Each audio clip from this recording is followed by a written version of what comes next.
All right. Well, hello. Let's say hello to everybody as they all tune in. Um, Good thing I have my camera on just now before we get particularly started, especially as now we're moving in a direction where things are finally getting to a point where I can start streaming a little more regularly. But as many could tell, and I don't think my camera is working just yet. Give me a second here. We'll do this instead. See if that works for now. But as you can kind of tell, I have a bit of a talk planned for today. Is oftentimes I am usually inspired by others. I saw that the distributist had shared this on his Telegram since he's not really on Twitter anymore. Kind of quasi, right? Like semi-retired in that way. But um, he had talked about earlier today, and I think I'm going to sort of give some context as to why I'm doing this stream while people start pouring in. Is that he offered this stream, yet his usual Tuesday stream, and he talked about the death of the American road trip. And that sort of, I actually had a lot in common with that experience. The idea of sort of the American road trip growing up experience, both here in the United States, but also overseas, abroad as a military brat. And he had mentioned the song America by Simon and Garfunkel, which to me, of course, definitely played a role in my own sort of musical tastes and whatnot. And yeah, let's see if we can get the camera to work now. And the reason why I thought that this was going to be an interesting stream and discussion was that we were going to have that in conversation in mind. For some reason, my camera is not working, or at least not on stream. So that's really frustrating. So I guess we'll turn it off for now. But anyways, so the thing that I wanted to talk about was sort of the fact that I do live in the middle of nowhere, a small town. And throughout that stream, the distributist had gotten a lot of feedback talking about how Middle America has also been hollowed out, and there's been a lot of discussion on this subject about sort of the geographic divides that you see a lot in American politics, especially with regards to how our it's always been sort of this rural urban divide, whether it's in a democracy or it's been in other forms of constitutional monarchy throughout the United States, as well as in parts of Europe. Even in the French presidential election, we did see a lot of, of course, sort of the more rural Frenchmen, and especially more Catholic Frenchmen, vote or lean towards Le Pen, as they've historically leaned towards the right parties. And the same thing happens here in America, right? Like our electoral results in the past have always been pretty separated in such a way where it's been what we call coastal elitism versus that of like middle America or flyover country. I think there's that relatively evergreen tweet that's been screenshotted to oblivion of, I think, who was it, like Kyle Kalinske, looking out of his like airplane window and looking down at the farmland, wondering why the land was carved up like that. And this isn't going to just be my thoughts pontificating off of what Dave talked about. The other thing that I also had in mind was that there's been a lot of back and forth about rural versus urban America in politics. And if anyone who's been on Twitter for any length of period of time, it's basically digital ayahuasca to some extent, but you'll kind of notice this urban rural divide in America on Twitter as well, even amongst like the right wing or those that call themselves in various spaces a part of the dissident right, where you'll see oftentimes individuals like Scott Greer or Mystery Grove, the guys that do the publishing books and whatnot. And they'll sort of go back and forth. And sometimes I really do think that they are kind of straw manning the issues in regards to what rural and urban America faces. And it's always something that kind of irks me. But at the same time, the reason why it irks me is because there's actually a lot about what Scott Greer argues that I agree with a lot. And that's one thing that I definitely wanted to talk about today, because one of the things that I used to do is this issue of, driving across several counties to pick up money and fare boxes and things like that. And I've written about it before on Substack, but you're watching the sort of this line from, I think, I want to say it was Ben Gibbard. He worked with another artist, and they did this song about Jack Kerouac and the Big Sur, right? And he's talking about watching America roll by. And it's a good song. I'm a sucker for like that early to mid 2000s sort of like sad boy music, in regards to like things that would be played on the OC or whatnot. But with that regard in mind, just I can enjoy watching rolling fields of green and farmland, sort of that little patch of heaven that people talk about, that sort of like the homesteader that has finally built something that it can pass down to his family. But nowadays, we know that that's not the case.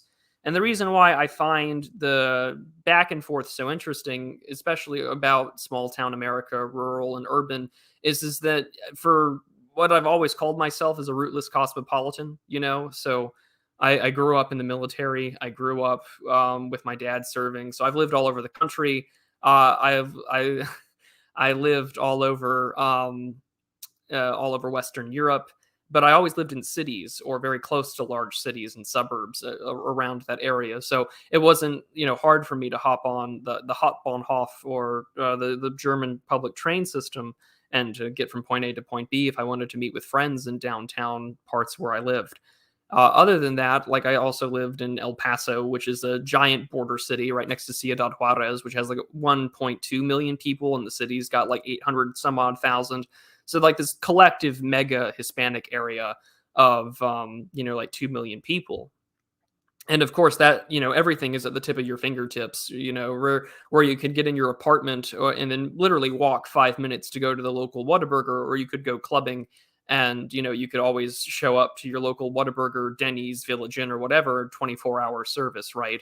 And everything that you needed for convenience to make sure that you weren't hungover the next day was readily available for you. But of course, in 2019, I drove up Christmas Day with my father because my father had recently retired from the army. He got a new job, and it was its own interesting thing here. Is just that, yeah, Steve, that's where I was at, and but I'm not gonna say more, right, for obvious reasons.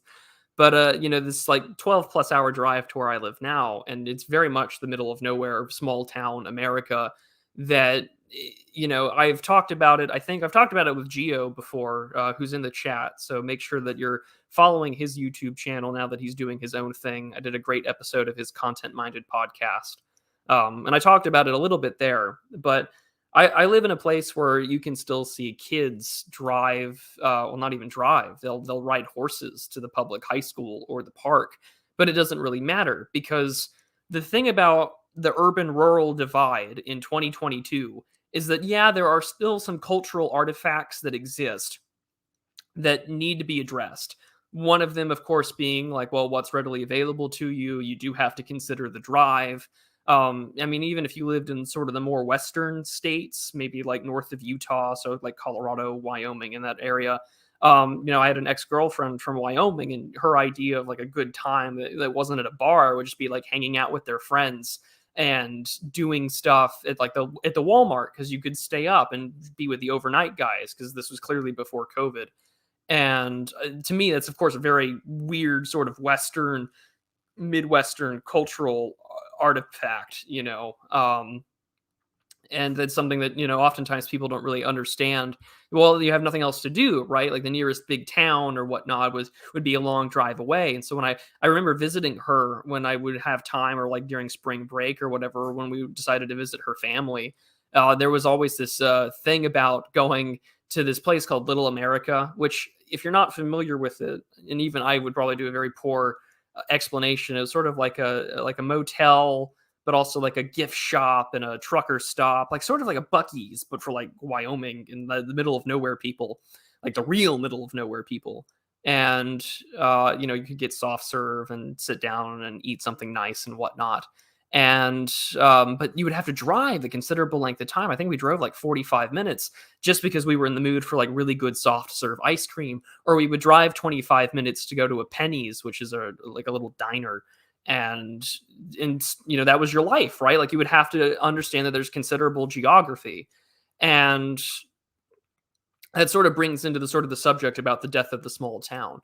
because in this year of our Lord, the 16th of June 2022, we are dealing with this insane amount of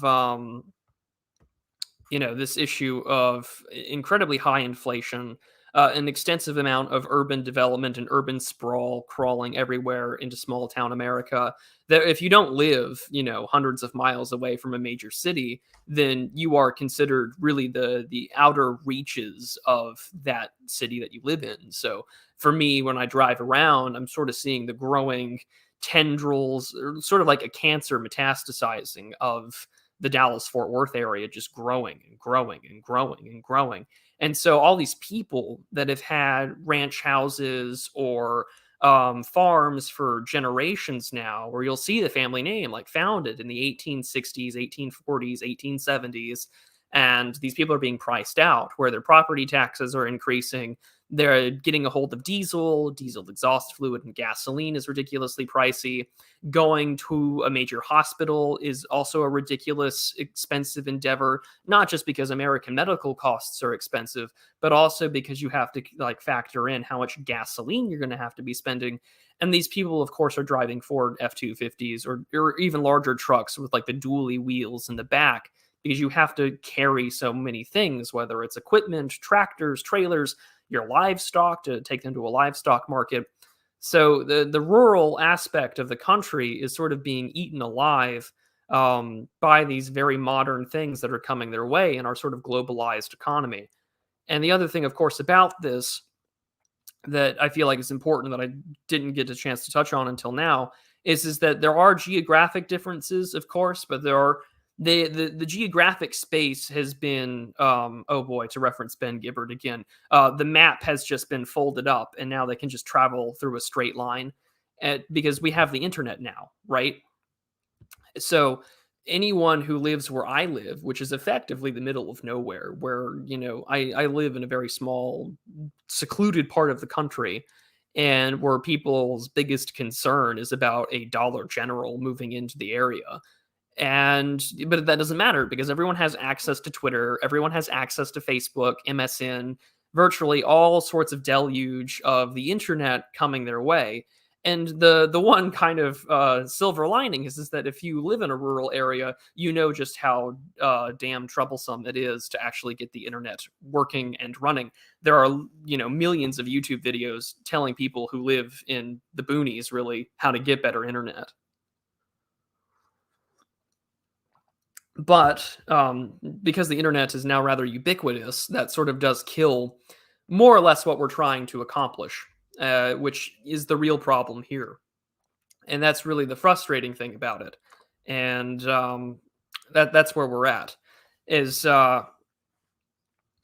that's the problem. But I noticed Alex in the chat says that the only good thing about high gas prices is that it hurts the jerks in their huge trucks that always tailgate even when I go 10, 15 miles an hour over the speed limit. Well, that is a big part of Texas driving now, isn't it, folks? Or really any middle of nowhere place, I should say, which is always the more interesting part. In that position as well. So I guess that's something to also keep in mind, is that's an issue that we face. But this also means that if you live out in the middle of nowhere, you're also going to be hit with the supply chain issues first and foremost. So getting access to used cars or even new cars is going to be very difficult, and also new equipment. So I've talked about this before a few times on other streams, and I think on a Substack or somewhere. But the thing that I thought was interesting is that there was this local car dealership where I am. They're ran by a father and son duo. They kind of have a little monopoly in the area. And they were doing this big celebratory thing, saying that the chips are back, in this, sort of what's in the box, Seven style fashion. And the thing about it that's most interesting is they're not talking about potato chips or anything like that. They're talking about microchips, because Lord knows our cars are more glorified phones with wheels at this point than they are, I think, automotive vehicles sometimes. And which is kind of funny because I've recently purchased a new car right before everything, in my life kind of took off the way that it did, which is always interesting. But and I was kind of thankful for it though because I bought a used Honda Civic off of my brother, and it's like, well, at least I can afford to make trips to the hospital or to interviews and things like that without really biting the bullet when it comes to expenses. So because I mean where I live, and I know that the Europeans are friends across the pond certainly do have it worse. Someone had done the math not too long ago, and they were saying that our European counterparts are basically paying something along the lines of like $8 more a gallon based on how they're paying for it. And we're complaining, of course, about like $5 a gallon, which I mean is still ridiculously expensive compared to where things were a year ago, and everyone is hurting.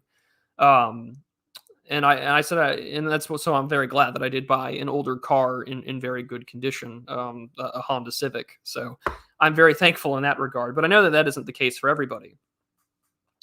But that's the thing about small town America is that homogenization has sort of come to everywhere, and and this isn't just a oh, you move there and you kind of realize how bad things are. I mean, we talk about these things, especially if you don't live here, like in rural or smaller parts of the country. Um, we have these issues and concerns because Americans, of course, do view we're such a car oriented country versus those that have more readily available public transportation. Like the American viewpoint of the car is the ultimate gateway to freedom. So for us, right, public transportation has always been viewed as sort of like, oh, you don't have your driver's license, oh, you don't have a car, what a loser, right? Like how come this guy can't afford to have a car? Everybody has a car. Like, didn't your dad give you a car when you were 16? You didn't have a project car? All sorts of things that kind of go along with that. And so, of course, public transportation in places like Chicago or New York, I'm sure there are some people that will tell you that it's not what all that it's cracked up to be, unless you're working with, dedicated medical or religiously affiliated transportation services. So those that deal with like paratransit, elderly home care, and whatnot, that's a big part of it. But outside of that, being on the bus, you're kind of viewed as like a lower class, ghetto, poor, like, wow, this guy doesn't have a car, he's riding the bus and he wants to hit on me, like so that's a part of public transportation in America that has a very well associated economic and social stigma to it. But in addition to that, though, Americans, because we have the sort of freedom of the car, exit has always kind of been on the table, right? Like sort of the car and affordable housing some time ago sort of made white flight very possible. And nowadays, it's not the case. I mean, if we were to host the Shieldings event today, I guarantee you that most people probably wouldn't show up the way that they did when we went to Nashville last February. I mean, I did my car ride with Oros Post, and he did a fantastic job. Isaac and I, we just sort of calculated, and we were like, oh, it's like he's a little south of me, so it was just like for him, it's like a 14-hour drive. But for me, it would be like a 10-hour drive. It's like, yeah, we'll just like split the driving time, and we'll just make it. So like really a 10-hour drive from to off to the event to where I was like it was no big deal.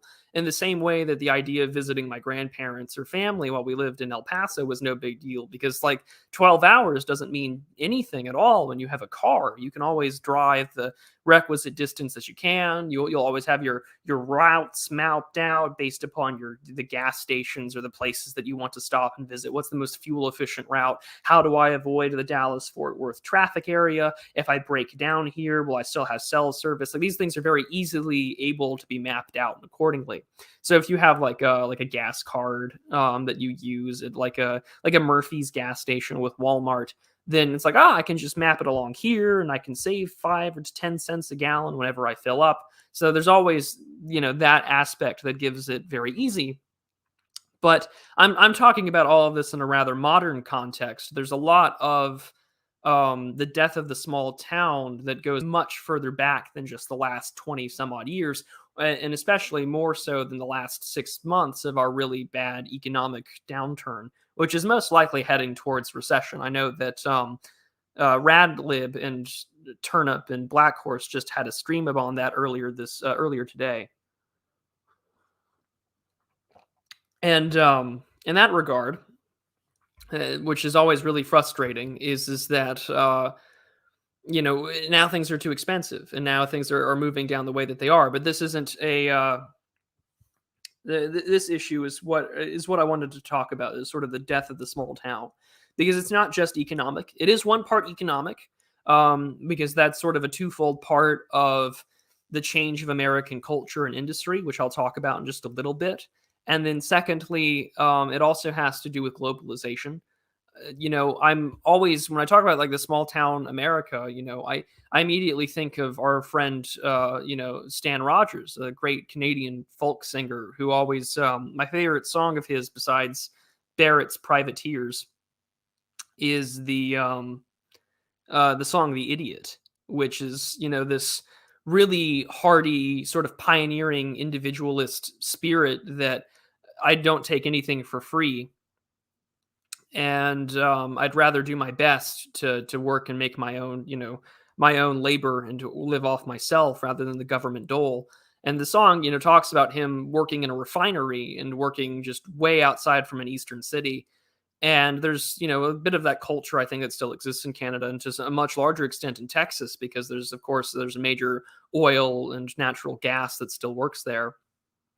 And that comes to mind immediately about the death of the small town is that we have the Rust Belt is the Rust Belt for a reason. There's a real reason as to why, small town Ohio is being destroyed by opioid epidemic.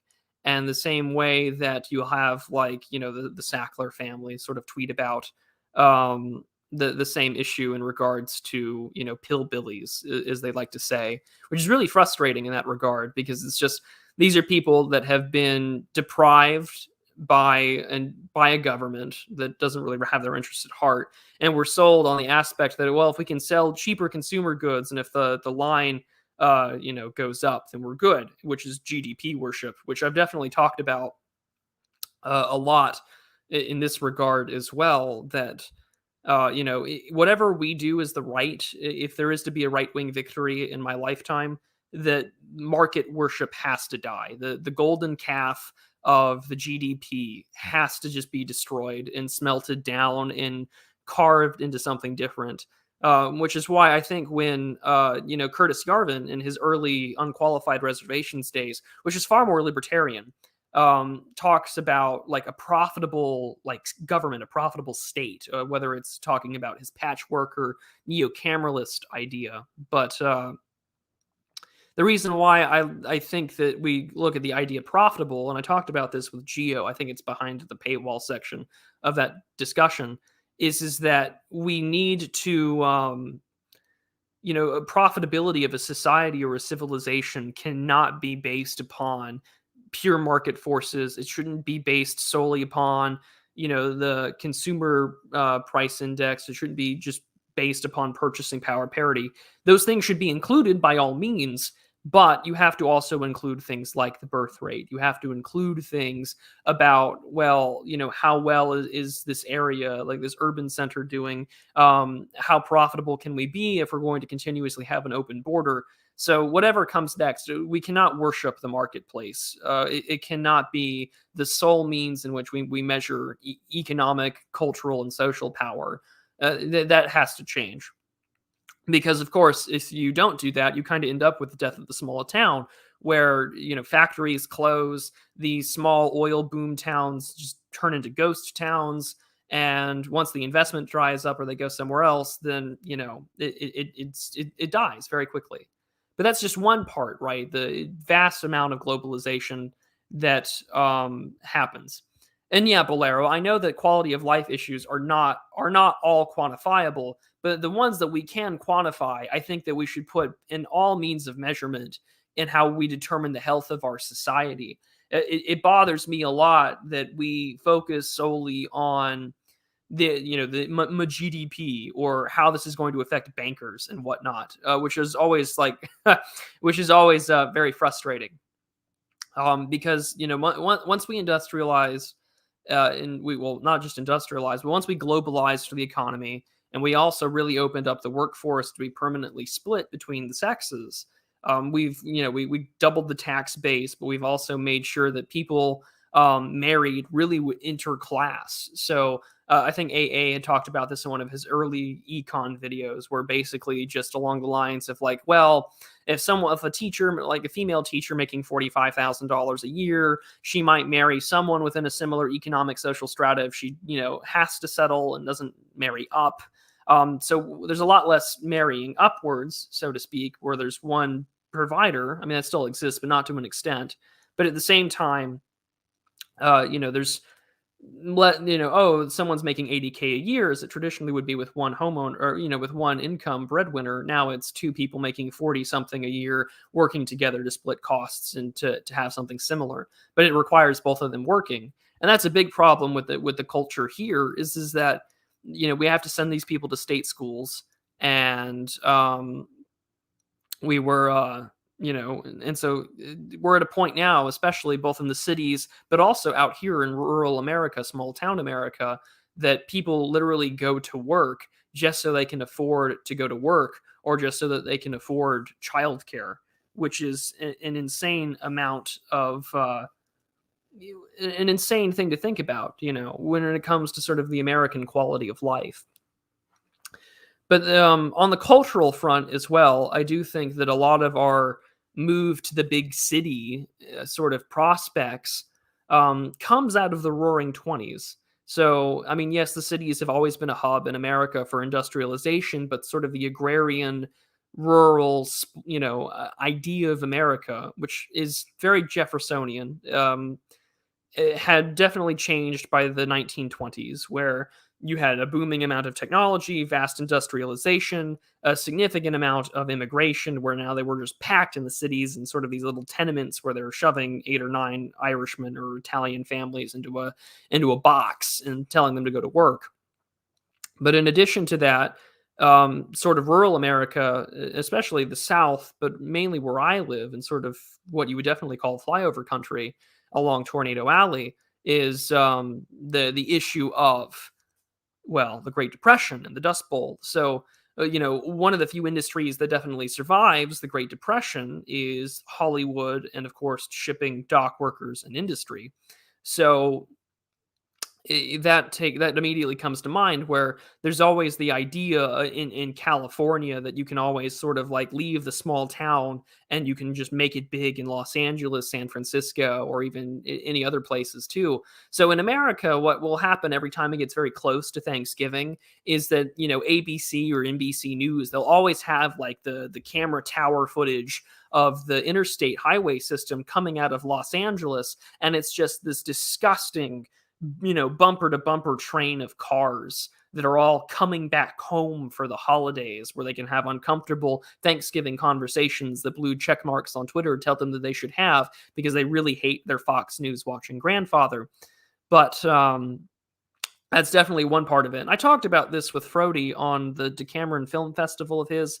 I don't know when mine will become available to see on Odyssey. I think it's still behind the paywall.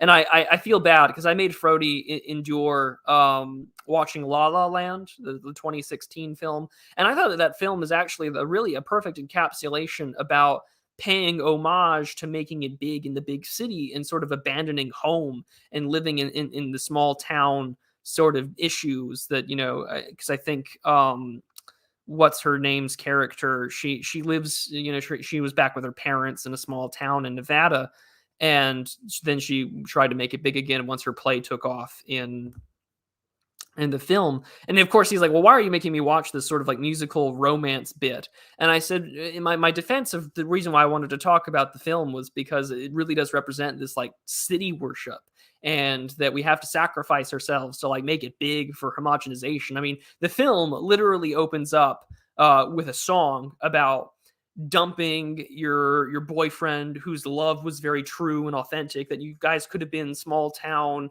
high school sweethearts, but you had to say, screw him, I'm going to take all of my belongings and I'm going to go make it big in Los Angeles, and he can find me on the television or the silver screen and say I knew her win. Which is a big part, I think, really of the 20th century onward for American culture. Because even if you're even with the internet, right? Yeah, I can be in the middle of nowhere and talk to you guys and have this sort of conversation about the death of the small town, where I'm literally watching more Dollar Generals pop up, more restaurants locally owned as well as franchised, desperately hammering down signs, now hiring, now hiring, now hiring. And the larger businesses or the self-made businesses are really struggling with the increased costs of living. So there's a lot that really comes to my mind in regards to the death of the small town as this culture thing, because I live in the middle of nowhere. Like, I have to make a significant, investment to make a drive to do an event or to meet up with people, even in like the Metroplex area. And I know a lot of friends. Like, I just had my friend Stained Haynes on, and he was telling me about how it is in New York City, because that's where he's at. And that was also the issue that came to my mind, was that in the cities, like, you have the opportunity to meet up and network and whatnot. And so sort of the corollary to the death of the small town is also, well, like, how do our based friends, survive in the cities? And we were having a conversation about this prior to me doing the stream, which also served as inspiration for this discussion with you all today, was the issue of what he called guerrilla events or guerrilla concerts. So guerrilla, like guerrilla warfare. And what I appreciated about it is that, like, yeah, they could have these sort of meetups or enclaves and bars and coffee shops, very revolutionary style, sort of like the 1840s in Europe, where men would meet and plot in bars and coffee shops. But now they're talking about, sort of like right wing things, talking about modernity and creating art and what are we going to have to do to like really survive, and having this network to maintain yourself. Because that's something that I think a lot of us on the right are really beginning to put a lot of efforts on, is creating networks that will facilitate long-term connections for sustainability, but also serve a lot for being a cultural vanguard and focusing on cultural issues. Because it really is, I think, a lot, they do go hand in hand, both culture and the political mechanisms and levers of power. Because yeah, once culture gets thrown out the window, or it is purposefully encouraged by a change of law, then things are going to just go out of their way to do whatever they want and move it in that direction. Remember, it only took a 10-year span from Griswold v. Connecticut about um, the private use of contraception with married couples inside the domicile to abortion writ large for the country. And that does tell you how quickly things can change if you have controls of the lever of power, and how quickly the culture is. Merrick on Twitter from the Good Old Boys podcast, and they're fantastic. If there was ever an example of how to do things right, I really do think that they're the example to follow. Is that they were talking about how, like, even in the 1960s, there this very coordinated effort through various legal and religious and cultural means, that a nation that was like 90 something percent Protestant and church going basically just been destroyed within a decade due to these cultural changes, where prayer had been taken out of public schools, the teaching of religion had been basically eliminated, except in the sort of like secular scholastic sense. And now we're talking about, with the sexual revolution had finally come to roost in a legal essence, followed by disparate impact. And so these cultural and political changes also affect the death of the small town, because especially in 2022, and this is where I sort of bring in something that also has come to mind about the internet assisting the death of the small town, is that there is no cultural, or there is no historical appreciation for one's roots. And I say this as a rootless cosmopolitan.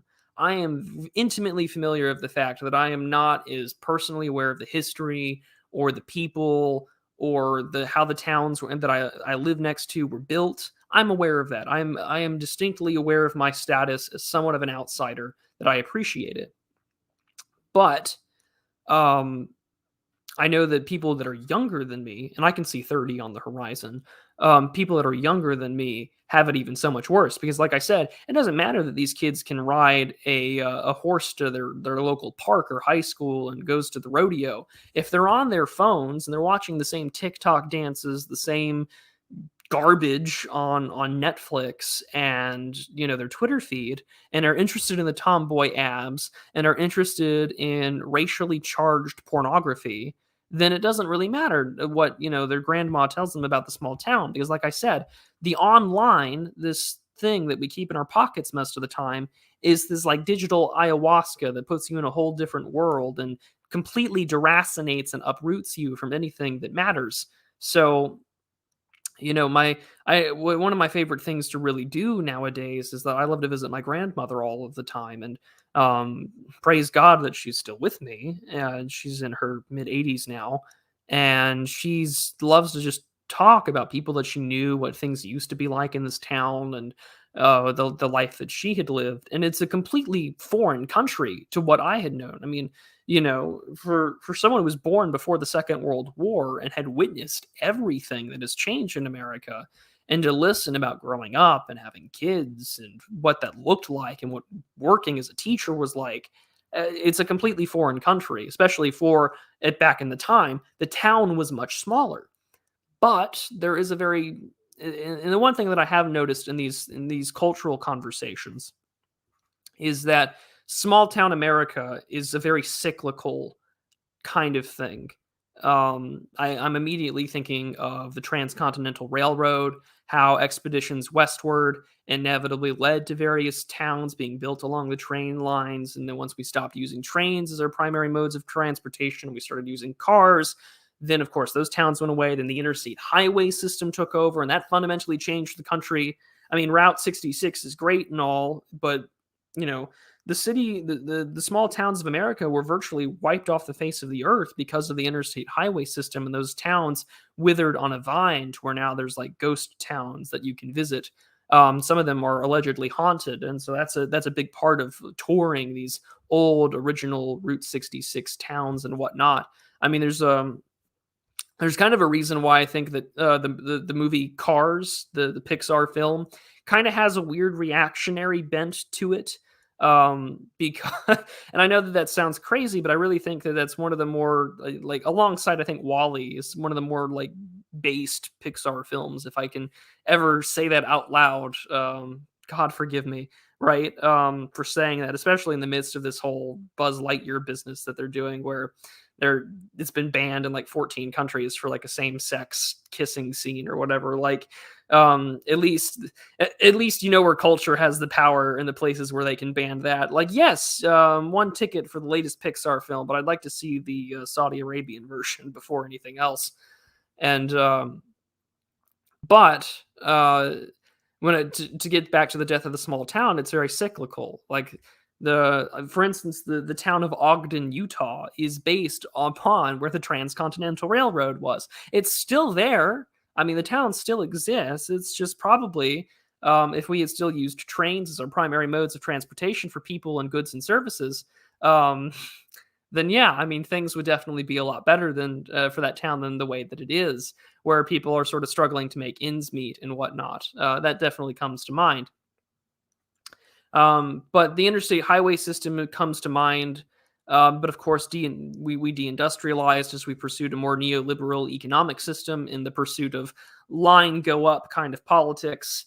And we watched the Rust Belt turn into the Rust Belt. I think my favorite thing is always that British comedian. He was on some sort of panel show on the BBC, and he jokingly said that like, oh, we used to make steel. We used to as well, but that doesn't seem to be the case anymore. And these sort of feelings have been echoed for as long as they have been throughout time. I mean, to reference Stan Rogers, that song "The Idiot." There's that line in the song where he hears some paper's going to say that some factory is going to close, but it's something that we definitely want to have out there for ourselves. Is that desire to be our own man. That is such a uniquely North American, Western European concept, I think, that we want to be our own people. We want to have the fruit of our own work, and you shall know a man by his fruit.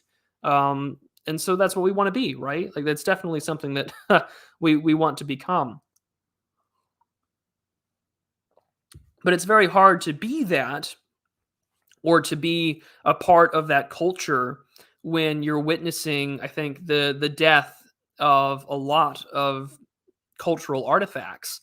So, for instance, in this regard, I'm referring to small businesses and the small aspect of working under your father, what that it used to be something in the United States where we would talk about tradesmen or men that would be brought up to be trained what their father was done, but because the trades can be industrialized on a massive scale, then all of a sudden, it doesn't have to be Johnson and Sons. It can be something else. You can go out and be whatever you want to do, and that also comes, I think, with sort of the expansion of sort of the collegiate system. American colleges used to be far more elitist than what they used to be, and if you want to see a really example of a classical education in the United States, you can probably look up any sort of college entry exam into any major college like Harvard or Yale in the United States in like the 1920s and 30s, and realize that that was a totally different kind of education. That if you're Joe Schmo the cobbler who lives out in bumfuck nowhere, odds are you're probably not going there. You're not probably going to be speaking two languages and talking about what Ovid had said some hundred some odd hundreds of years ago. So there was a much more stratified but economy, but at the same time it also meant that the community that you were a part of had someone to pass it on to the next generation. And this is something that Radlib and his wonderful wife have talked about on many of the stream, that those smaller communities used to be a part of the way that you would propagate the next generation in that community, primarily through religious and matrimonial stakes, because the parents and the community would get involved to set you up with somebody. And all of these things, even as I talk about them now, sound so ridiculously foreign. But maybe as I look about this now, about the small town that I live in, there are some instances of that, and I won't reference him by name. Well, I might use his Christian. I'll use his Christian name because he was chrismated with a different name. But I have a friend named John in my parish, and John is a man that is unlike many people that I've met. He has a dumb phone. He doesn't have anything that has like a 4G connection or anything like that. So literally all he can do is text and make calls and save people to his contacts. It's like a jitterbug phone, but it's like the size of a small, maybe like 3 by 4 inch leather wallet. And he works with his hands. He works with stone. He's a mason. And he says that he's never been happier doing this, knowing that he's going to provide something that will still be there long after he's dead, because he helps build with houses and fences and taking care of roads and things like that with private easements and whatnot. And that is sort of what things would be in the small towns portion of flyover country or the Midwest. And to me, it all sounds foreign, but it is something that I can look at as a country, right, as an American, and recognize what has been lost and recognize what has been utterly just wiped out in this regard. And agricultural, especially, that's another part is that agriculture got bought up to where now it's massive industrial farming, and the weight of our equipment in farming has actually gotten even heavier. So soil compression becomes a problem, which actually hurts the likelihood of having more nutrients and access to roots for the ground. So our crops have been progressively getting worse for like the last 60 years. Also, the use of antibiotics and whatnot, and of course, genetically modified food. Whatever your opinion may be on that, you can tell that things have fundamentally changed in some form or the fashion from where they were even 60 years ago. And there are people alive today that can remember the world of 60 years ago, which is insane to think about, considering how quickly the country had been destroyed by this issue of, disparate impact, move to the cities, get out of the small town, And then, of course, once you get out of the small town, you become even further politically deracinated because you meet sort of the petty bourgeois culture of hating your parents, hating where you came from. And now there's a racial aspect to it where the worst kind of people in the United States are white liberals. Like, I don't have any other description for it. Like, the worst people I've really met in this country are white liberals. Because most of the time, unless they were really raised in a diehard, um, you know, what's the word I'm looking for? You were raised in like a nice middle class white family that tried to take care of you, and they made the mistake of sending you off to college, and now you hate them with this sense of racial and class consciousness, which further destroys the small town because. Well, why would you ever want to go back to that racist, evil flyover state place where my parents watch Fox News? So people post on their Reddit accounts about how do they get rid of Tucker Carlson from their grandfather's, TV or cable box set. So that's something that comes to my mind about the death of the small town. And I noticed that Gio's asking me if I'm starting to side with Logo on the America question. Well, I don't know Logo's position on the America question. I'm not really is intimately familiar with Logo Daedalus's positions on most things. I did watch the debate he had with Joel Davis on a certain Follow the Rules show that they debated, I think, over communism and fascism. I'm not 100% certain. I don't recall. Um, but my viewpoint is that while it's depressing, and while I think that Scott Greer and Mystery Grove are actually right about a lot of things, the thing that irritates the absolute hell out of me um, about this is that this is where the geographic schism comes that still exists. Because, and this is where I'm going to reference something. So I'm going on 27, so you can kind of get an essence of where maybe my internet lingo and culture sort of comes from. Because I immediately think to sort of the early days of YouTube, and I think about Bo Burnham. And now that, of course, he's gotten big and is now doing his own writing stuff and has his own shows, he has this song where he makes fun of country artists. And I actually really like that song because it does really tell you about the metro sexual sort of form of stadium country music. Because he has this line where the song's about pandering, which is very true, and this is about urbanites trying to play the algorithmic word salad of basically like redneck Mad Libs about the same usual songs about like a truck and a beer, and like even in the Bo Burnham bit that he's making fun of it, he's just like having a Budweiser with the logo facing out, and singing songs to the to the towns that I would never move to. I own a ranch that I never use. I wear like $600 boots and whatnot, and it's very frustrating because that's sort of the vibe I get from a lot of urbanite people. Because these people would never move to, and like they have the running gag about having a Shake Shack next to them, or their major restaurant chains, or what are their usual creature comforts, and that they've only lived in places like New York, Washington D.C., Northern Virginia, and of course all along the East Coast, which is really frustrating because we're all like, oh, we really hate the coastal elites. Well, we really just hate the fucking cities. I know plenty of great people that live in California. I know plenty of great people that live in the Pacific Northwest. Probably my best, the person I like to talk to the most lives in sort of, it lives in Oregon. And, like he has to deal with the progressive people that rule over him, but like he lives in a small town and things like that. It's just like, that's probably my favorite person to talk to. I don't hate the coast. It's just, there's a certain urbanite attitude that fundamentally resents the very kind of people that they're trying to support. This is maybe my frustration and about sort of the small town, big city divide politically, especially on the right wing, is that, yeah, cities have their own problems. And Charlemagne has done he did an excellent speech about this, that we shouldn't abandon the cities either, but I don't think we can denigrate each other.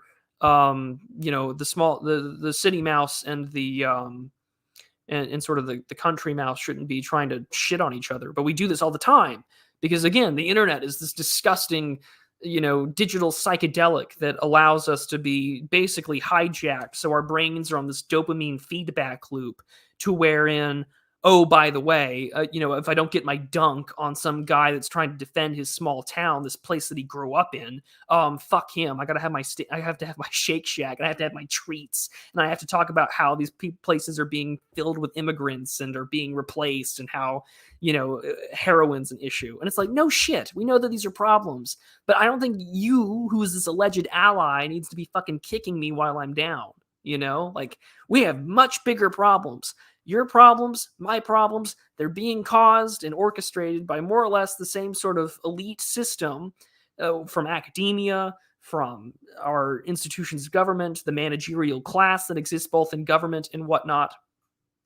But I don't hate this is the thing. And I can talk about this until the cows come home about the issues that exist, but I'm not ever going to leave.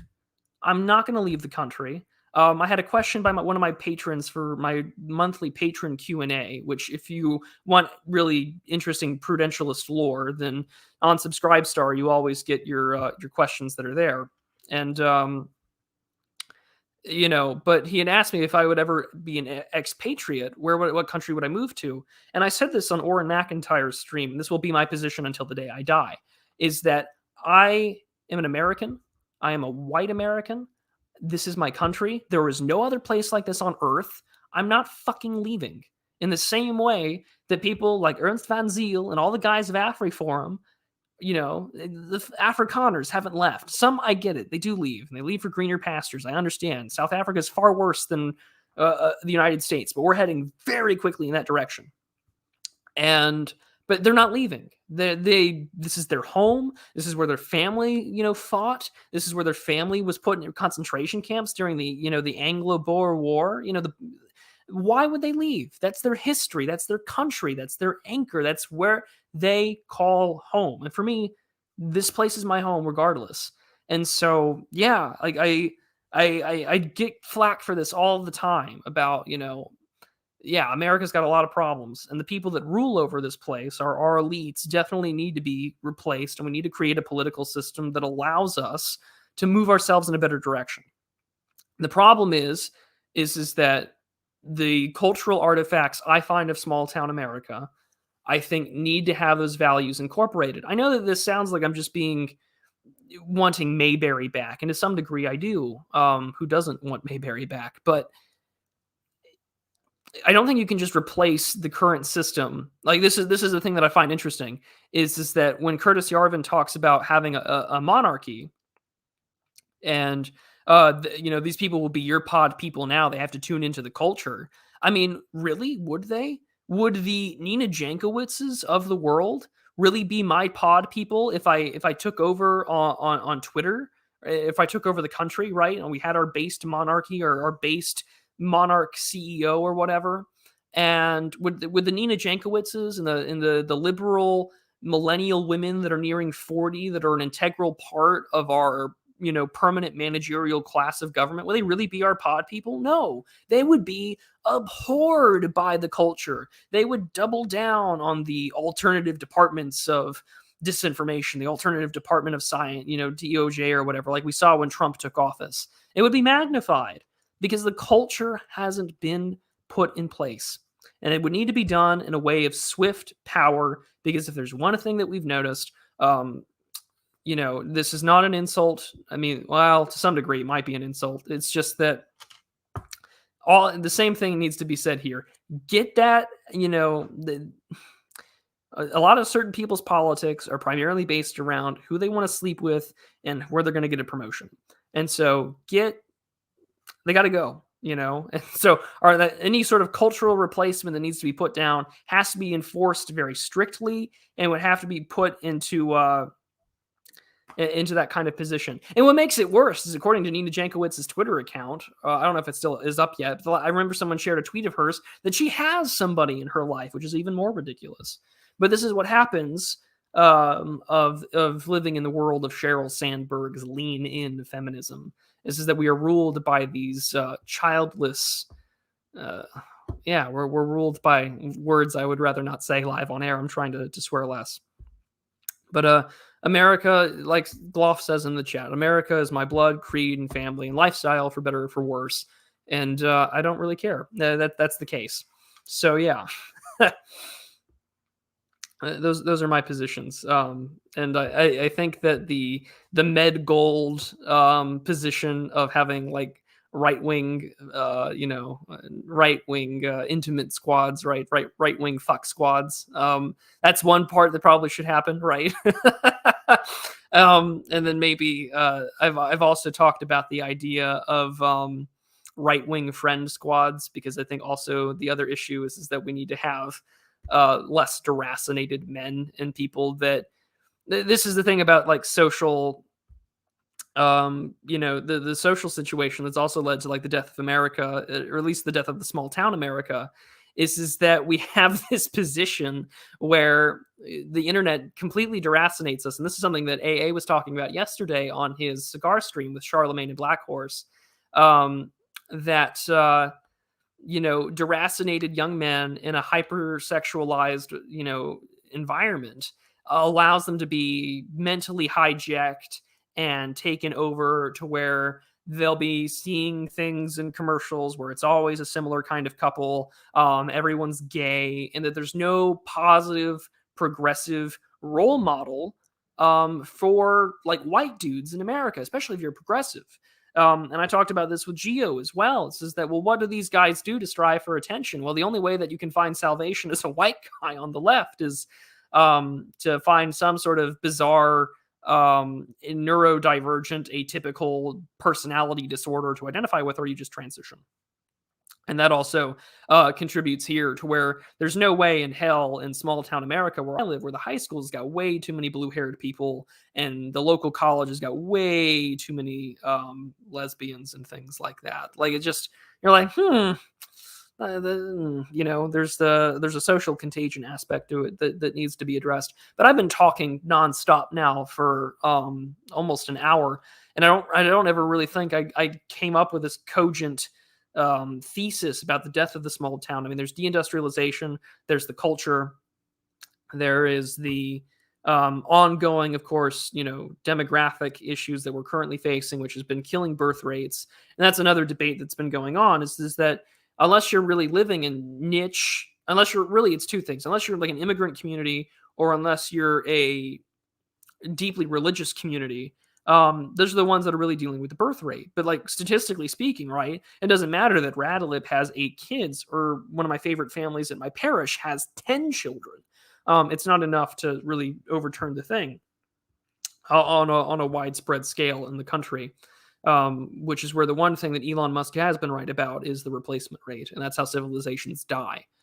So the real conclusion about, maybe this is something that I know Oros has talked about, and I think to some extent Paul Fahrenheit has talked about, is that we all of based and like-minded people, we just basically take over a town and we all move to one place and we all build up our businesses and we all become cornerstones to the community. And, there's some, I think, degree of possibility there. I think that might not be something there. But that doesn't mean that religious communities and things like that shouldn't go on. That's something that has to definitely be kept in the back of one's mind, and maybe that's the conversation that needs to be had going on in the future. Is that whether you're in the cities or the small towns, or even in the suburbs, there's a place for you no matter where you decide to live. I think you just need to outline what you want to do, what you're going to accomplish, and what your goals are. Which, simply put, should be something along the lines of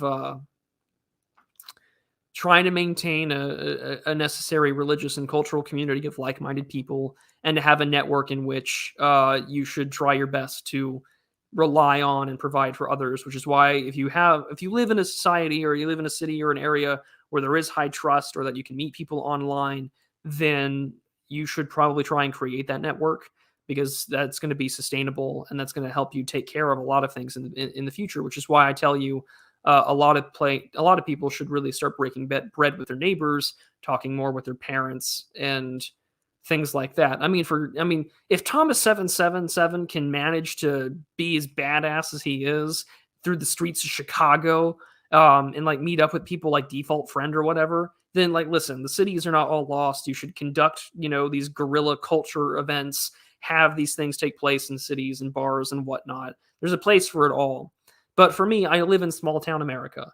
I'm not going anywhere that are I'm not leaving. This is for better or for worse. If that means I have to commute or I have to work remotely, whatever I do next, in my life, like this is what I consider home. And I'm not leaving that in any way, shape, or form, unless like I literally have to be forced out or something else. So but I think I'll leave it there. I'm literally at the hour mark for this talk.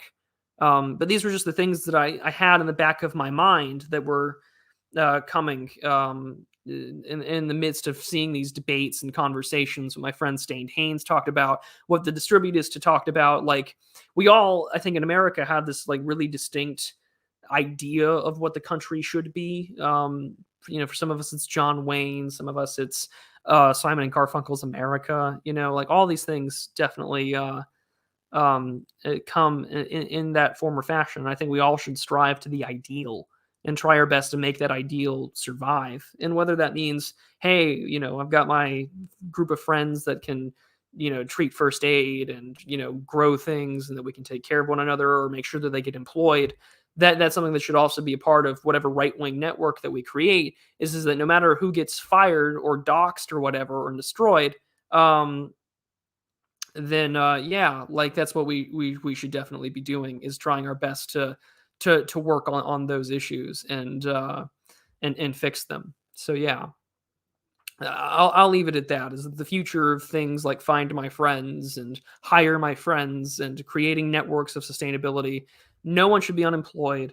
No one should be getting doxxed or in being their lives ruined or hunted down by the state. We should find ways in which to basically facilitate our own independent network, but at the same time work in ways in which we can survive in the current form of modernity. Because there is no Benedictine option. I don't think there's no Amish option, right? We have to do these things. So those are the things that come to mind in the future. And if the small town is to survive, then it behooves people like me to keep doing what I'm doing, working with my parish, working with local politics, and being as active as I can be. There's a lot of crap that I don't do on camera that I try to do for the benefit of my own self and friends, and I try and relay them back as sort of my own experiences and whatnot to you all. So um, that's what I go for.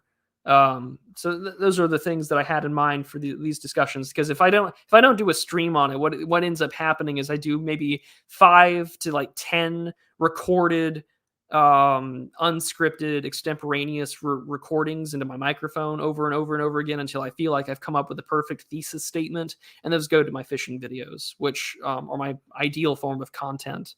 So the fishing videos will continue until you gentlemen develop a more patrician taste. So, let's. I'll take some questions. There's always the wonderful super chat option, which I know someone had sent one at the very beginning. I've now got to like scroll all the way back up. So let's go. Let's take a look here. This was from Monothalmos for 20 euros. He says, good job hunting. Don't spend it all on booze. Well, Monothalmos, if you're still listening, I wouldn't worry too much in that regard because I can't drink anymore since the transplant, actually. So the nice thing I've got going for me is that the only sort of alcohol that I will consume, or that anything had that is based on alcohol, will be the divine mysteries of Christ. So that will be the only thing I will ever get to experience ever again, is that. So I wouldn't worry about me spending it all on booze. It will just probably go into my gas tank. So, but again, thank you, and I sincerely appreciate it in that. But let's take a look for. Let's see here. Oh boy. Catholic Pog. Oh my. I love the name. Just because maybe it's the generational thing where I just think of Pogs as like the little tiny cardboard, laminated tabs that you'd throw on the ground and whatnot, if anyone can remember that. But of course, I think Pog now has its own thing due to Twitch or whatever. The day I understand Twitch lingo is the day something is I've decided to stream on there, but who knows? What should I physically look for in a mate? Well, look for someone that I mean, what do you want, right? I'm assuming by your name that you're also Catholic and that you're probably looking for marriage and presumably children. So, I mean, take a look at the scale, don't harpoon the whale. And really, I think that this is a very strange thing. Look for someone that, you can be comfortable in the silence with, where you can look at her and be happy that you don't have to say a word because you have each other and that she's that beautiful to look at to you. And secondly, this is the person that you're going to wake up to every day for the rest of your life and that you're going to create a family with and work for. Make sure she has a nice smile, a kind smile, and if above all else, have a face that you can look at and grow old with. Would be my advice to you. I recently last Sunday, which was our Pentecost, um, we also had the very great blessings of having a baptism and chrismation also take place right before the liturgy, and they're an engaged couple. So and they're average looking kind of people. They're a little chubby and whatnot, but they're good for each other and they're good looking to one another, and that's to me really what matters. And you should be thinking about that and how this person is going to be with you by your side for the rest of your life, God willing. So keep that in mind in that regard.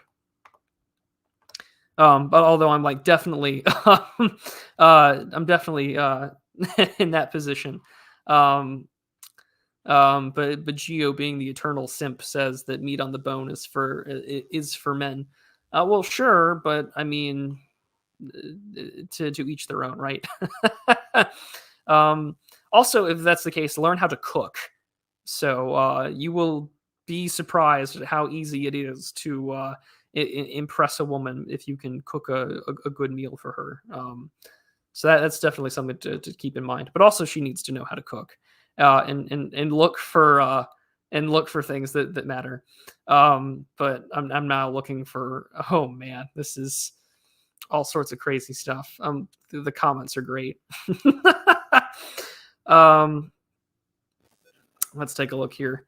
Maddie C says, I feel like I will never find a husband due to my obesity. Well, Maddie C, Gio Penichetti is in the chat for you, and he just said that meat on the bone is for men, so be sure to hit him up on Twitter. But let's take a look here. Let's see what else had been mentioned. Tuesday, who's been a long time fan of the channel, thank you for giving this comment. Prudentialist, I'm really struggling with having a positive outlook for my future, despite my Catholic faith. Not really a question. I just don't know what to do. Well, in that regard, I would always say that maybe if you can schedule some time to talk to your priest, that always helps. I take a great pleasure in knowing that I can reach my priest, mainly due to a small parish setting in my Orthodox church, to just sort of talk about the things that I go through and whatnot. But it does help to have a shoulder or an ear to lean on and sort of vent these issues. But a positive outlook for your future needs to also be put into scale. So I tweeted out before we went live was sort of the Jordan Peterson talking about sort of about child transitioning and whatnot, saying that these people should be put in prison. And it went from clean your room to clear them out very quickly. And but there was one thing that the left got right, was that there was a Jordan Peterson to like dissident politics sort of pipeline. And in that regard, you should have a positive outlook for yourself and based upon your immediate surroundings. So are there things in your immediate vicinity that you can take care of that will allow you to focus on the things that matter? Like, is your room clean? How's your hygiene doing? Are you letting yourself go weight wise? Or have you thrown something into your routine, or did you stop following a routine? Focus on sort of the immediacy and then focus on the bigger picture. And at the same time, most of us in here are not generals. Most of us in here are not diplomats. We don't work in the government. There are things that will be always innately outside of our control. But if you are a Catholic, I would also assume that you kind of know that, Jesus wins in the end. So that would probably help to sort of remind yourself there and to keep that all in mind. But a positive outlook can oftentimes be difficult. This is why I spend a lot of time messaging my friend who lives in the Pacific Northwest a lot, because he and I are both of the same faith, and we that helps a lot to have that sort of religious connection as well. So have friends, have a network, and put a positive outlook for yourself that is scaled to what you know is in your control, and then we can go beyond that. But yeah, clean your room. Yeah, I'm glad some other people had done that. Yes, Kid Valhalla, giant artist Geo. Um, but yeah, no, there's a lot of stuff, and it is, and as our friend Stained Haynes says, as JP Morris is quoting, writing with despair is prohibited. So you have to keep that in mind. Writing with despair is prohibited. But yes. Um, oh my gosh, the people in comments, I swear. But I think that at the end of the day, right, like those are the things that we have to focus on. I just spent an hour now ranting about sort of the death of the small town. And even then, right, like this is my home. I'm not going anywhere. I'm not leaving it behind. And those are the things that we should look at here. There's a great stream that Conscious Caracol had done that he had with a professor on and from a university in South Africa, and it was called "Building a Trench," which is a great stream, and you should definitely give it a chance to listen to when the time comes for you to have a chance to listen, because it's basically talking about there's always a time and a place to do things, and now is a time and a place for to really get to work. So right, we joke all the time about some of the things that we'd like to accomplish in our life, but at the same time, right, like there's this I mentioned this in my latest Substack. There's this line that you hear a lot in Orthodox services that I really do uh, enjoy, right? A good defense before the dread judgment seat of Christ. Let us ask of the Lord, Lord have mercy. And so like we all have things to do, right? Like we have to take care of ourselves. We have to take care of our friends and our allies and those that we love and take care of. So that's what matters, is that a good defense is not only just prayer, but it's also um, living the best life that I think that we can. And so those are things that you have to keep in mind. Clean up your room is a Jordan Peterson moment, says John Komenos. Yeah, well, Jordan Peterson gets a lot of flack for trying to say that he was de-radicalizing people, but Jordan Peterson was popular because he told millions and millions of despondent young white men in America and Canada and across the Western world that there are things that in your control that you can do to take care of yourself. And I think that matters. End of discussion. And so, yeah, there's a reason why that he was popular, even when I was in college in like 2014, 2015 time frame, that when he was beginning to get popular, that like he said stuff that really spoke out to me. And keep in mind, I'm not the man that I was, a couple of years back. So, I mean, there's a reason why he spoke out even to me. Now I'm in this like, I'm now converting to the Orthodox Church. I attend my catechism classes. I'm a part of a parish book club. All these things that happen and whatnot. So it's just like definitely not sort of the Lulbert that I was just a few years ago. So it tells you a lot about how life can change. But there was this line that from Lord of the Rings, right? That's just perfect, and I'll put it up on here from Monothalmos. I will gladly give my life to defend her beauty, her memory, and her wisdom. And I mean, it's simple as that's what I'm going to do. This is home to me. I love the countryside, the roads, the people, the livestock, the culture. Like plus, I mean, like this tiny little parish out where I live, like that's a big part of my life. It is my redoubt, my refuge against a lot of the world. There's a reason why I keep my online life very separate from the real world, because I don't need to bring the reactionary frogman everywhere I go with me. It's a part of me, sure, but at the current point in time, like I said in my Substack yesterday, it's kind of like Spider-Man. I can put the costume away when I need to, and I can do the real work that's necessary as well. One day they may have to be combined, and when that day comes, I'll be prepared for it. But until then, this is the place that I'm going to continue to work on and defend.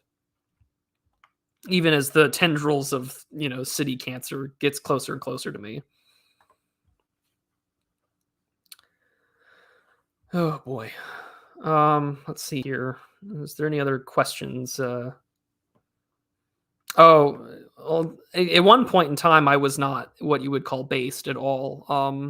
I've told the story a few times, but when I was younger, I was more involved in party politics. I was big on the Ron Paul, Rand Paul.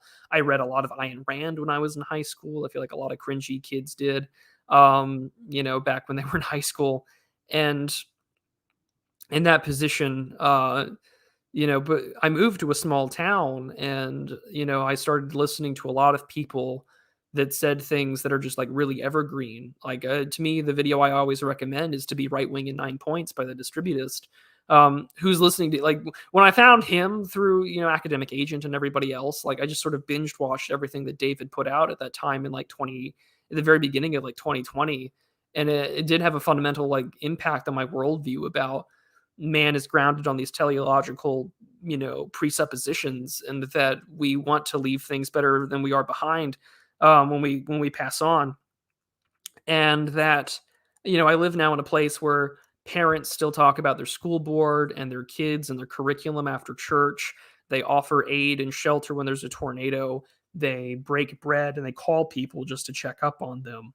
And if you want to become a real sort of right wing reactionary very quickly, move to a small town and have a very close and intimate brush with death on more than one occasion. And my latest Substack, about the anniversary of my kidney transplant, which was yesterday. That was what it was really a lot of the impetus for moving rightward, was becoming more religious, becoming more Christian. I talk about sort of all of the churches and services that I went to get a better understanding, getting more involved with, protesting about statues being taken down. So yeah, I mean, yeah, I was definitely not as based as I was at one point in time, but I mean, I don't think anyone would have imagined, Carl Benjamin renouncing liberalism after calling himself a liberalist for almost a decade now. So I mean, people do change, but there's a lot in life about that. But yeah, would I ever be in favor of Texas secession? Um, I don't think so. Just in part because if we ever get to a point where like actual secession is on the table, maybe that would be something worth considering. But like, it always gets touted every couple of years as this election talking point, and it just plays into this old Texas identity, like, oh, we used to be in this independent republic and all that jazz. And it's just, we have our own independent energy grid, sure. I mean, there's talk about having more gold here in the state and whatnot, but uh, at the current point in time, I can't advocate for it because any form of balkanization in the country, I think for right now, I mentioned this on the C pod as well. When that comes out, I'll share a link.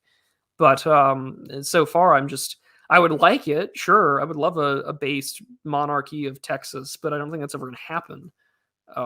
So for right now, I would say no, just because at least for right now, there's some benefit of not having a foreign hostile entity right next to the global American empire.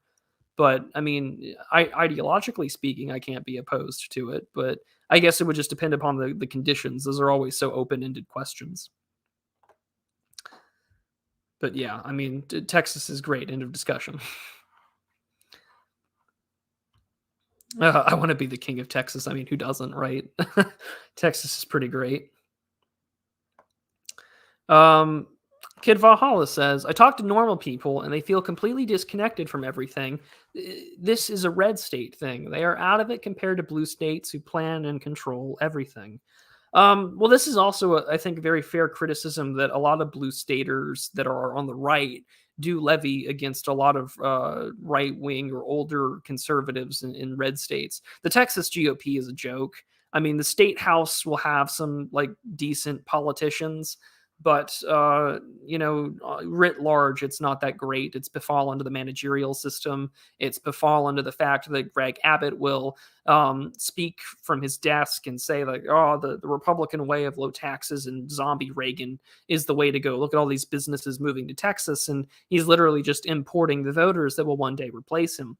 So the criticism that I think that a lot of blue staters have, which initially gave me a lot of like gut reaction pushback when I heard it from people like Scott Greer, even the distributist, because like a blue state right winger will make those criticisms that you're saying, Kid Valhalla, and I think anyone who's sort of on the dissident sphere of politics will agree with them, because I think any red state dissident right guy is going to look at the blue state conservatives and know that, yeah, they're 5 to 10 years away from that. This doesn't mean that you can't fight back or work locally, which I think you should, but those things are coming. And whatever weird, degeneracy we're seeing. I mean, we saw this in Dallas where John Doyle and them had basically gotten a bunch of children out of a gay bar where they were having drag shows and whatnot, and the disgusting neon sign in the background saying it's not going to lick itself. So yeah, no, I agree. Like there is a bit of disconnect for sure, especially with the older, more party oriented crowd. But then the other counterpoint to that would be is that there's not a lot of like really dissident right guys moving the GOP in a more actually conservative direction. My position is like Nick Fuentes' greatest contribution, besides being virtually uncancelable, which I think speaks to a lot about the power of personality. But to me, is the groyping of TPUSA and Charlie Kirk. I mean, the things that Charlie Kirk is saying today would never have been accepted by him being groyped just a few years ago, which I think is a good sign. But as Charlemagne has been right to point out, this does mean that certain concepts like neo-reaction or demographic talks are now acceptable in the Overton window. So it behooves us to move the Overton window further to the right on these issues. But yeah, no, what a drag. But yeah, and of course you're right. Orrin McIntyre is right once again. So it's Phil Collins is the often joke, the running gag that we use with his name there. So we're good on that end. But yeah, no, I mean this is where we're at in these regards, is that is just living in this sort of society. Is that the fun really begins, as Charlemagne I prequel posting. But the fun does really begin that that now that these things are sort of in common parlance, where Blake Masters and JD Vance talk about rage, retire all government employees, and it should be our job to be like, yes, retire all government employees. And then, someone very edgy could say, well, maybe they should be retired in the Blade Runner sense or something like that. Like there's a way to move things further across the Overton window. So, tap the sign and do what you got to do. But yeah, I think that's also a point. And then, yeah, there are others talking about like the American Populist Union and whatnot. So who knows? Those are things to keep in mind in that regard. I think that there's a lot of young kids and people younger than me in that response. What's the word I'm looking for? What's the like with the American Populist Union? There are guys that are younger than me, like David Carlson, who's got DC Perspective on YouTube. He's got his own stuff going down on this regard, where they're all talking about the greats like Pat Buchanan and Sam Francis and Bob Whitaker and all of these guys going on. It's just a part of me does enjoy what they do, because I think that they're trying their best to make something happen and do their best to get some funding and whatnot. And that's what happens. But part of me is just also like, you guys are born a little too late, I think, in that regard. It's probably also a little too late for me. Like if the dissident right knew what they knew in 2022, and we were in the Nixon era, maybe things could happen like that, but who knows? Oh, Kid Valhalla, if you're referring to Phil Collins, that's sort of the running joke that we have in calling Orrin McIntyre Phil Collins, just because he's sort of like the rock star of this like sphere of YouTube and whatnot. Is that he's the king of Twitter in our regard, right? Like he is sort of our guy on Twitter, and people give him so much shit for saying the same things over and over on Twitter. Like that's sort of how it works. Twitter is this disgusting digital space where you have to constantly be mimetically engaged and saying more or less the same points over and over and over again, in order for like the message to really be pushed home. And he's the king of that. Either in short threads or memes or constantly quote tweeting blue checks and saying, well, like, what does liberal democracy mean in this context? Like, and people will call him a bot, but it's just like he's literally playing the game that you're supposed to play if you're going to do Twitter correctly, where you're having interesting commentary and talking to people back, in simplification and repetition. Hoes mad. It's as simple as that. The hoes are mad and jealous, and they can, as I like to post every now and then. Maybe I'll find the image, but I like the live, laugh, love signs in their little sort of Hobby Lobby style font. I really do like. I want to have a framed version of the live, laugh, love sign, but I want it to say cope, seethe, dilate. I wherever I go, and I will hang that in my future studio in the future. And maybe I'll be able to, once my living situation changes, I'm going to be doing that, is having that on there and whatnot. Patino asks if I have any critiques of Scott Horton. If I knew more about Scott Horton, I could give you, but I don't have any critiques because I'm not as familiar with Scott Horton or his work. So I have nothing I can really offer you there. Do you remember when the libertarians tried to meme? I recall I recall Gary Johnson in 2016 trying to do memes in regards to that. Like, they were doing "It's Dat Boy" memes, but it's Dat Gary. It's always interesting. But yeah, the libertarians really can't meme. And what I really like about libertarian or anarchist memes is that Endeavor on his Telegram likes to play a game every now and then where he'll post a sort of anarchist or libertarian memes, and he'll try and ask the question, is this real or parody? And they're like really hard to get to really tell the difference sometimes, especially for those that are politically minded. It's very difficult. But yeah. Geo says that he'll make something. Well, no, that's terrifying to think about. But Geo's a fantastic artist. It's always weird when someone will say that they'll make something for you. Like, for instance, Dora, my Brazilian artist who I commissioned to do the profile picture and a lot of the channel art. I'm very thankful for him, but it's always weird when that kind of happens, when people make things for you or make memes. I'm not used to that sort of level of the parasocial commentary, or that relationship. So yeah. Mr. Patriarch is in here. Hello. Good. Streaming and working. Well, that's definitely the way to go. To have something to listen to while you stream. One of my favorite things that I like hearing from people in the comment section is that, they listen to this when they're at the gym or while they're working or something, or cooking. I'm glad that you've decided to tune in here. It's always nice to know. But yeah, no. Oscar Toe says, Peter Thiel seems to be the most influential kingmaker on the right, more than anyone in the distant right or anywhere else.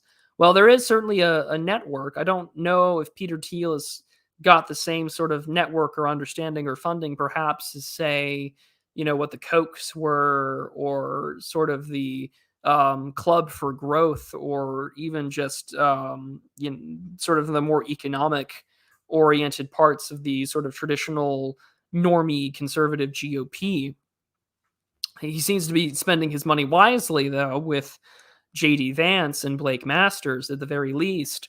I think that perhaps having the right have these two rather well spoken and rather popular candidates that are willing to talk about managerialism, like what Charlemagne has called the neo-reactionary faction of sort of the Republican Party that is emerging potentially.